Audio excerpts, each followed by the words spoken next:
Walter Poleman from the Rubenstein School of Environment and Natural Resources from the University of Vermont. And I'm really pleased to be here with you on this very cold March afternoon. I'm about as far north in Burlington as you can get, right where the Winooski River is meandering across and about to flow into Lake Champlain up at Delta Park. It's an awesome opportunity. I was just exploring the floodplains back on Derway Island, but now I can walk right across the river because it's frozen solid, and it's a perfect time to get the baseline of this river as winter turns to spring. The vernal equinox is about 2 weeks away, and pretty soon, probably this week, this ice is going to start breaking up as the temperatures rise above and the snow melt comes down through the watershed and is draining all the land in the snow melt across the Winooski River watershed and carrying it right out into Lake Champlain. We wanted to capture some footage right now because things are going to change dramatically. This floodplain forest will really come to life. The water here is going to be cranking. This ice will be breaking up. Big chunks of ice will be flowing as the whole watershed empties out into Lake Champlain. The water is transporting with tremendous amounts of sediment that will spread out across the floodplain, replenish the soils, and provide a really productive substrate for the silver maple floodplain forest and all the ferns and all the animals that are associated with that. Everything from beaver to muskrat to mink will just be taking over in here.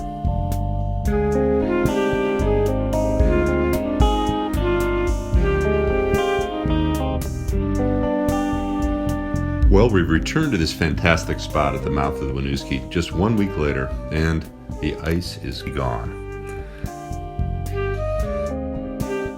I'm here with my friend and colleague Judy Dow, who is the Executive Director of Gadakina. Judy is an award-winning educator and artist who specializes in sharing Indigenous knowledge with children.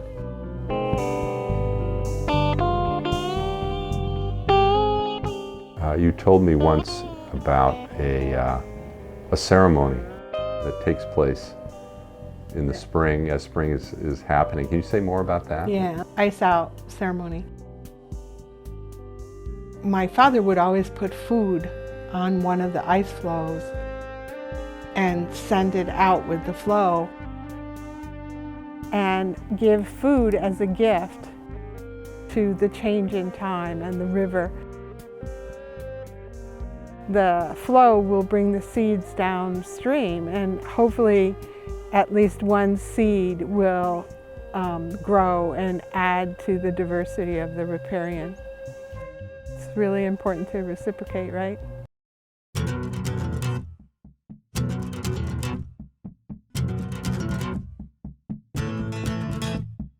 Pepe lived on the edge of town, high up on the bluff overlooking the Intervale and the Winooski River in a place called Moccasin Village.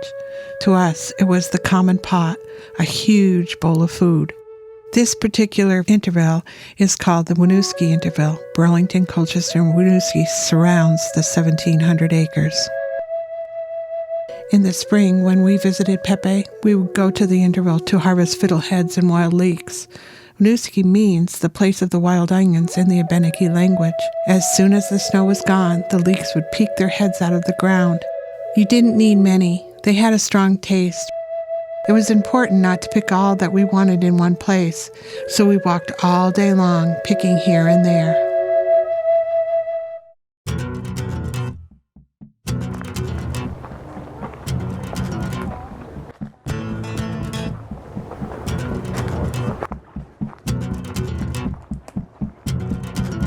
Well, it's now mid-April, and I'm back with my friend Judy Dow a month later, and my friend Athena too. Ooh, there's a big cottonwood. Yeah. Cottonwoods are kind of cool because they can be, correct me if I'm wrong, Athena, but some trees have both male and female flowers on them, but some species, like the cottonwoods, are either a male or a female tree. And so when you see later in June when the snow starts to fall from the cottonwood, That'll be the females who have been fertilized by the pollen from a male tree, and they'll be kind of floating across the landscape. It's kind of listing. And you can see the long catkins hanging out, which are really the female flower part of the tree that I think the cotton is eventually going to come pouring out of. Shaggy bird. Yeah, oh, this will be great. We're coming up on a really nice little stand of silver maples. The silver maples, when you look at some of the early maps that were made, at least by surveyors, silver maples really dominated this lowlands as the main tree type. And boy, how did you pick it out? What was your identifying feature of this, Judy? This. Yeah, You know, it kind of looks too like shagbark hickory. it does a little bit. Yeah, really peeling off bark. But when you look at it, and this one's just leafing out here. Here it is, today it's April 14th. A lot of people are thinking we're getting leaf out earlier on a lot of our species, including silver maple. Madcap horse. Madcap horse, there you Maple ash, dogwood, caprifoliaceae, and then horse chestnut is the other one in there. Kind of cool about this, in the wetlands is where you find a lot of ash too. The closer the ash is to sea level, the more water there is in between the layers, the annual rings. Oh, interesting. When you pound it and separate it, it's easier. Oh, is this for basket making? Mm-hmm. Yeah. And the same was true for maple, but people have gotten so used to just, the ash is connected to Abenaki identity. Yes. So they're getting away from using the maples and the oaks and the hickory. And Oh, that. interesting. But that can all be used as well. This can, wow. Yeah. From what I've read, I haven't done this myself, but if you tap a silver maple, it takes more sap to make a gallon, but it's a very sweet, delicate flavor for silver maple. Yeah, which is the same as the box elder. It takes about 20 more gallons of sap than it does from maple. Yeah. But it's more, the syrup is more, boils down more to a caro syrup. Oh, a little bit different flavor. And Yeah. color. Yeah. Well, there certainly is a lot of box elder in here. It's a classic one. This one over here, if you look at it, just sprouting out all over the place, which is classic of box elder. But it's fun, they're cousins, they're both maples. The silver maple and the box elder tends to, at least what from I know, grows in more of a disturbed area. Oh my goodness, Walter, come see this. Wow. Look, it's a nursing tree. The box elders are nursing right off a rock that fell down. Well, it's so interesting. You're right. These are absolutely box elders. And these are another main tree along with a silver maple in here. I can tell it's got almost like a maple leaf, but as I pull it apart, I can see it's divided into really almost like an ash leaf, even though it is a maple. Sometimes they call this one ash leaf maple. And this is almost exactly, we use that term nurse log in ecology, just like you were describing, this idea of sprouts or seedlings growing out of a log that has fallen in the forest. It looks like this is actually the upper part of the tree that is now growing in a completely different orientation and is somehow getting enough water and energy and nutrients, even though the log itself or the main trunk is now a log that's essentially rotting on the forest floor. There's 8 trees nursing off this one log. It's amazing. Well, they call box elders, somebody once called them the king of the sprouters to me, because no matter what happens to it, if a beaver chews on it, or it's broken, or it gets cracked, that it will continue to sprout. It's got a love of life that way. It wants to keep going. This looks like a good spot.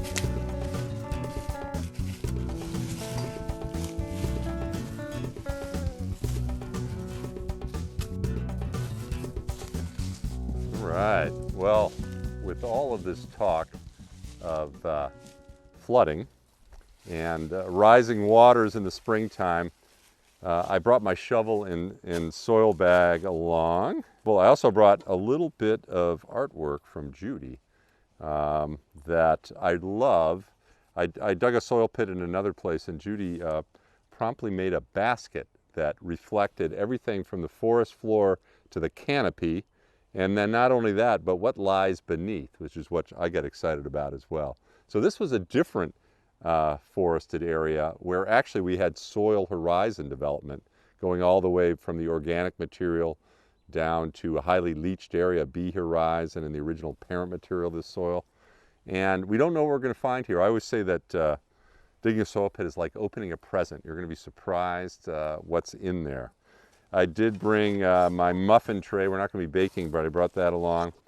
And also a pH kit, which is all about testing the fertility of the soil. Athena, if you wouldn't mind, I know you know how to use this, so I'm going to get you a soil sample here in a minute.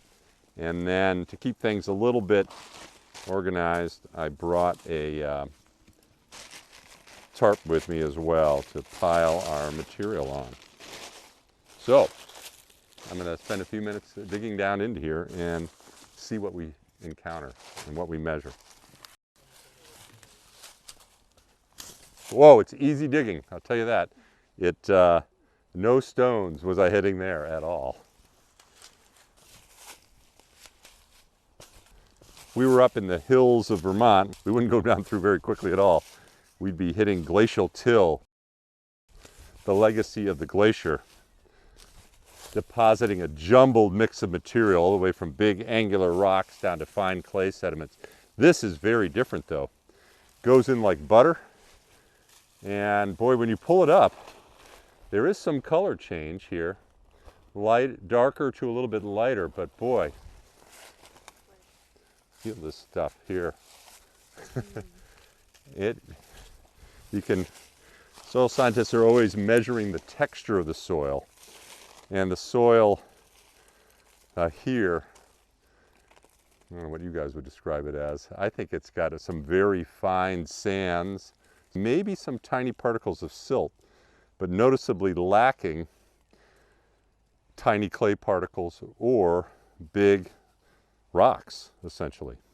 You know, Walter, the glacial till you're talking about is part of our first creation story, where the people were made of rocks, but they were cold-hearted and they stepped on things and broke them. So the Creator destroyed them, and that's why Vermont is covered with rocks. But the second people he made, he pulled an arrow from his quiver and shot it into an ash tree. And because ash is so flexible, the new people were flexible and didn't step on things and break it. So we went from being rocks to ash trees? Sounds good. Here, as I'm going down into this, I'm seeing that we're going down through a lot of organic material. It gets to another area that's quite a bit lighter in color, but then down a little bit further, I'm finding actually chunks of bark even in here. A sign that there used to be a layer of ground probably right down in here, buried organic material. And if we think about how this material got here, unlike areas up in the hills where it's glacial till based, those soils have been weathering in that spot, as we know, for thousands of years in place. Whereas here down along the river in this floodplain area, constantly new sediments are being deposited on top. So we have layers of sediment rather than soil horizon development. This is constantly flooding, and we get organic covered by sediments, maybe another organic covered by sediments. So it's pretty different down here. But let's check out the fertility of the soil, Athena. Yeah, maybe you could put 2 drops in the well of that first one there. And we're really testing the pH of the soil, which is a measure of the concentration of hydrogen ions in the soil. And as it turns out, the greater the concentration of hydrogen ions, the more acidic the soil is. However, if there's lots of nutrients being constantly carried in, it's going to have a lower concentration of hydrogen ions and therefore more fertile soil. So that reagent you're putting there is interacting with the hydrogen ions. If there's a lot of them, it's going to turn it sort of yellowish color. If there's not a lot, it's going to actually be sort of bluish or even purplish. In my experience, I have never met soils along the river where it floods regularly that weren't almost exactly 7. So I'm going out on a limb here. Right now it is more of a turquoise, which is almost exactly 7. Anything actually between 6 and 8, farmers and foresters and others call sweet soils, which means they're nutrient rich. This is really productive soils. Alluvial soils is what we call. Alluvial means deposited by water. Trees and herbaceous plants can really thrive in and grow well, as long as they can handle being flooded, sometimes on a yearly basis. When you look at the archaeological reports, there are 22 that exist on this particular interval. And when you look at that, those reports, most of them list alluvial soil, Yeah. which tells you people have come here to farm or to gather Yeah. food for thousands and thousands of years.